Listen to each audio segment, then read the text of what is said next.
இடம்பொருள் நேயர்களுக்கு வணக்கம். ஸோ இன்றைக்கி வந்து பார்த்திங்க அப்படின்னா வந்து இப்போ பாக்யலட்சுமி சீரியலில் அடுத்து என்ன தான் நடக்க போகுது. ஏன்னா இந்த கதையில் வந்து நம்ம வந்து பார்த்திங்க அப்படின்னா வந்து இப்போ பாக்கியாவுடைய பிரச்சனைகள், பாக்கியாவுக்கும் கோபிக்கும் இருக்க பிரச்சனைகளை தாண்டி கொஞ்ச நாளாகவே செழியன் அண்ட் ஜெனி விவகாரத்துக்கு தான் ஒரு இம்பார்ட்டன்ஸ் கொடுத்துட்ருக்காங்க.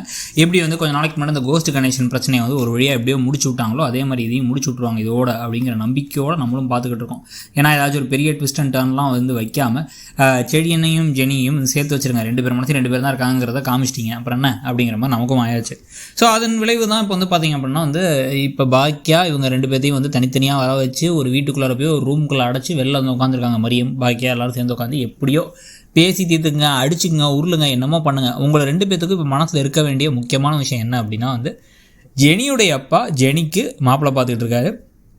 டிவர்ஸ்க்கு உறுதியான உடனடியாக அவங்க ரெண்டு பேத்துக்குள்ள வந்து சேர்த்து வைக்கிறதுக்கான ஏதாச்சும் புதுசாக ஒரு கல்யாணத்தை பண்ணி வைக்கிறதுக்கான திட்டத்தில் அவர் இருக்கார். இந்த பக்கம் வந்து பார்த்திங்கன்னா ஆல்ரெடி பொண்ணு வீட்டிலேருந்து வீட்டுக்கே வர வச்சு வந்து பையன் நல்லா படிச்சிருக்காரு, நல்ல வேலையில் இருக்கார், நல்லா அழகாக இருக்கார், ஸ்மார்ட்டாக இருக்கார், அவருக்கு வந்து ஒரு பொண்ணை வந்து பார்த்துட்டு இருக்கலாம் அப்படிங்கிற மாதிரி இன்னொரு முடிவில் வேறு இந்த பக்கமும் இருக்காங்க. பாட்டி கோபி எல்லாருமே சேர்ந்து.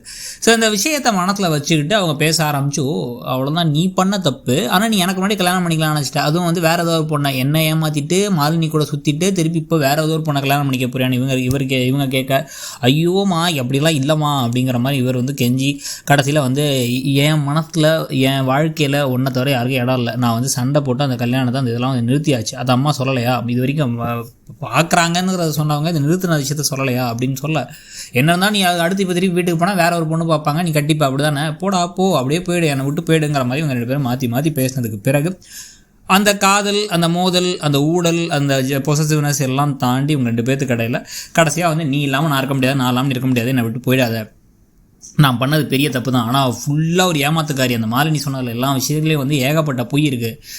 அவள் என்னென்ன விஷயத்துக்குள்ள அவள்கிட்ட முதல் நாளே நம்ம கல்யாணம் முடிஞ்சதுலேருந்து எல்லாத்தையும் சொல்லியிருக்கேன் நான். அதுக்கப்புறம் நடந்த தப்புக்கெல்லாம் வந்து நான் என் மேலே தப்பே இல்லைன்னு சொல்லலாம், ஆனால் இனிமேல் பண்ண மாட்டேன்னு சொல்கிறேங்கிறத சொல்லி செழியனும் ஜெனியும் சேர்ந்து வெளில வர அந்த சமயத்தில் இவங்க மேலே ஏற்கனவே சந்தேகமாக அந்த ஜோசப் அவர் வந்து குடுன்னு சொல்லிட்டு அவர் வண்டி ஏறி இங்கே கிளம்பி வந்து இந்த பின்னாடி துரத்திக்கிட்டே வந்து இந்த வீட்டில் இருக்கீங்களா, இதான் உன் சர்ச்சா, என்ன அவங்கள்ட்ட சேர்த்து வைக்க பார்க்குறியா, ஏன் முதுகுக்கு பின்னாடி ஒரு திட்டத்தை போட்டிருக்கியான்னு மரியாதை திட்டிட்டு கதவை டம்மு தட்டி வெளில வாங்கடா ஐயோக்கிய ராசா அவங்க கூட சேராதமா இனிமே நீ அப்படின்னு சொல்லிட்டு வந்து ஒன்று அடிச்சன்னா அவ்வளோதான் அப்படின்னு கை ஓங்கும் பொழுது ஜெனி டக்குன்னு கையை பிடிச்சி, அப்பா நிறுத்துங்க, என் புருஷன் அடிக்காதீங்க, அவன் என் புருஷன், அவன் தான் எனக்கு அவன் தான், அவனுக்கு நான் தான், நான் இப்போ நேராக கிளம்பி அந்த வீட்டுக்கு தான் போகிறேன், திங்ஸ் எல்லாம் எடுத்து வந்திருந்தாலும் அந்த ட்ரெஸ் எல்லாம் மட்டும் எனக்கு திருப்பி அனுப்பிவிட்ருங்க, அவ்வளோதான், நான் இதோட முடிஞ்சு இந்த அத்தியாயத்தை முடிச்சிடலாம் அப்படின்னு நாளைக்குள்ளே இந்த அத்தியாயத்தை முடிச்சு விட்டாங்கன்னா நமக்கும் நிம்மதியாகிடும்.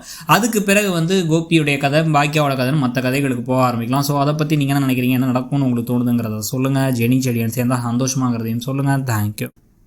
இடம்பொருள்